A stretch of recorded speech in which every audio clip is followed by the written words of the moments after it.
Today I am here with video number 4 for lesson number 4, carbon and its compounds. In the previous video, we have started with the hydrocarbons. There we studied about alkanes, alkenes and alkynes. Today we will continue with cyclic compounds and functional groups. So in the previous video, we have studied acyclic or open chain compounds. There you have studied about alkanes, alkenes and alkynes. We discussed the general formula, the molecular formula and the structural formula also.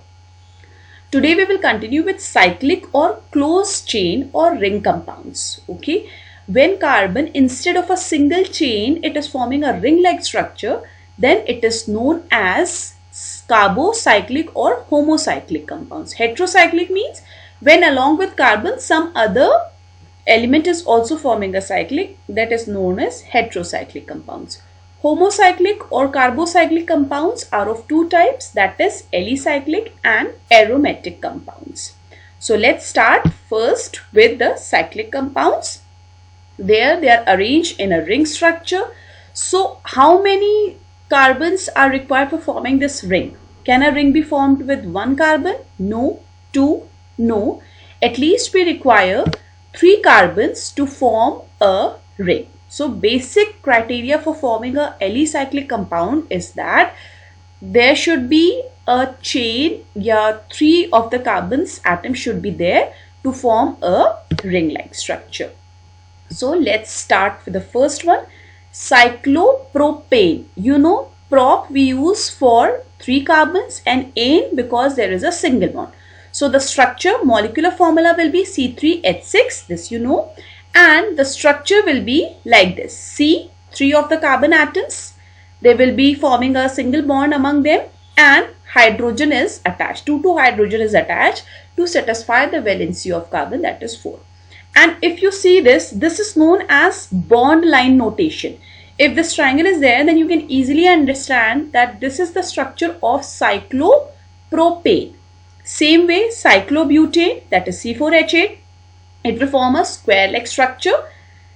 Same way, cyclopentane, cyclohexane. So please try to make these structures in your copies also.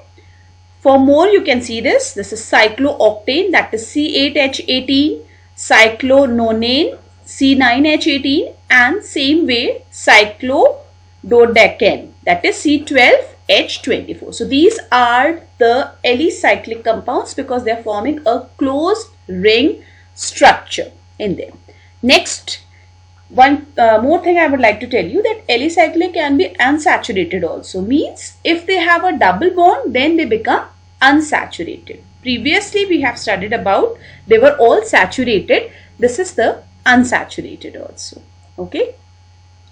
Aromatic compounds, they are also the cyclic compounds. They contain one or more hexagonal ring. Okay, so hexagonal ring is there means the minimum number of carbon forming a hexagonal ring is 6.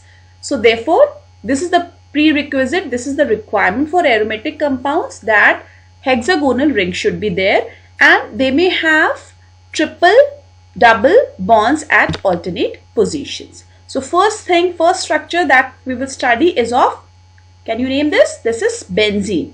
It is having 6 carbon and alternately you can see a double bond is there. Okay. So each carbon is satisfying its valency also. This is the structural formula and this is the line notation. If you just draw this also, so this is clear that this is the structure of benzene. 6 hexagonal ring is there and 3 double bonds are there at the alternate positions. Some more examples. This is toluene. When a methyl group is attached to a benzene, it is toluene. When OH group is attached, then it is known as phenol. And when NH2 is attached to a benzene ring, then it is known as aniline. Okay. Now we come to functional group. You know that carbon is a very friendly element. So it forms bond with hydrogen and also with halogens. Halogens like chlorine, fluorine, bromine, iodine. These are known as halogens. This we will study in detail in lesson number 5. With oxygen also, nitrogen also and sulfur also. Okay. So what happens in hydrocarbon chain, one or more hydrogen atom can be replaced Just now we have studied in hydrocarbon, it was having carbon and hydrogen, but one of the hydrogen can be replaced by other atom to satisfy the valency of carbon. Such an atom is known as heteroatoms. Okay, so what are functional group? Functional group are group of atoms that makes a carbon compound reactive and it decides its properties or functions. Therefore, it is known as a functional group. So, let's study. These are the functional group which are there in your syllabus. Halo, they are also known as halogens, that is chlorine, bromine, iodine, Cl, Br, IF, these all. Alcohol, that is OH group, aldehyde, CHO. This whole air will be replacing one hydrogen. Ketone, CO, carboxylic acid group, that is COOH. So let's study each in detail.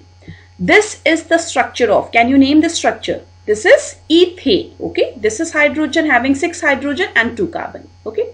So what happens when we are going to replace this hydrogen with chlorine? So now the name will become, it is chloroethane, because one of the hydrogen has been replaced by chlorine. Same way, try to do this one also. This is propane. Here, one of the hydrogen is getting replaced by bromine. So what would be its name? It will be bromopropane. Okay. Let's see one aromatic compound also. This is a benzene ring. Okay. It is also having hydrogen. You know this. When one hydrogen is replaced by iodine, then it forms iodobenzene. Next is the alcohol group. The group is represented as OH. One of the hydrogen will be replaced by OH group and then it will form alcohol. Let's see this one. This is again ethane structure is there, and if one of the hydrogen is getting replaced here, if I remove this hydrogen and I add this one. So you know oxygen has double bonds. So through this double bond between carbon and oxygen, this will satisfy the valency of oxygen also and for this also, and here is H. Now the structural formula will be this one, C and this 5H are there and 1 OH, and molecular formula will be C2H5OH.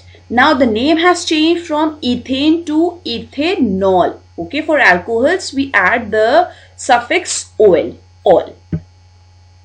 Aldehydes, the functional group is CHO, double bond between C and O and a single between H. So you can see here carbon's valency is also getting satisfied, hydrogen also and oxygen also. In short, you can say it is a CHO group for aldehydes. Let's see example. This is again ethane is there and one hydrogen is getting replaced by a CHO group. Then the structural formula will be, the molecular formula will be CH3CHO. Okay, it is ethanol. The suffix is al, Al is added, or it is also known as acetaldehyde. Next is ketone. Ketone group is CO, C double bond O. It is a ketone group, and how it is represented? Again, you can see this is meth, eth, pro, bute. This is butane, and one of the hydrogen is getting replaced by a CO group. Then the molecular formula will be CH3CO, CH2, CH3. You can see here CH3, CO, CH2 and CH3, and then it is known as butanone.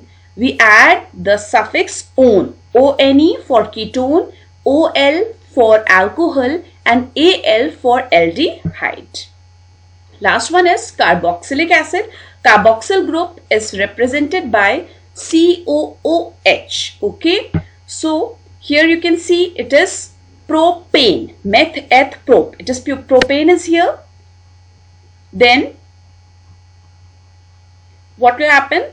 If one of the hydrogen is getting replaced by COOH, then it will become, you can see here CH2, CH, COOH. That is, from propane, it has converted to propanoic acid. For carboxylic acid, we add the term oic acid. If ethane is getting, one of the hydrogen atom in ethane is getting replaced by COH, then it will form ethanoic acid. Here it is forming propane to propanoic acid. So here I will end up. I would request you all, so please learn the structural formula and the molecular formula of different functional group by using the table. Try to make them in your copies to get a more clear concept of this. Thank you so much.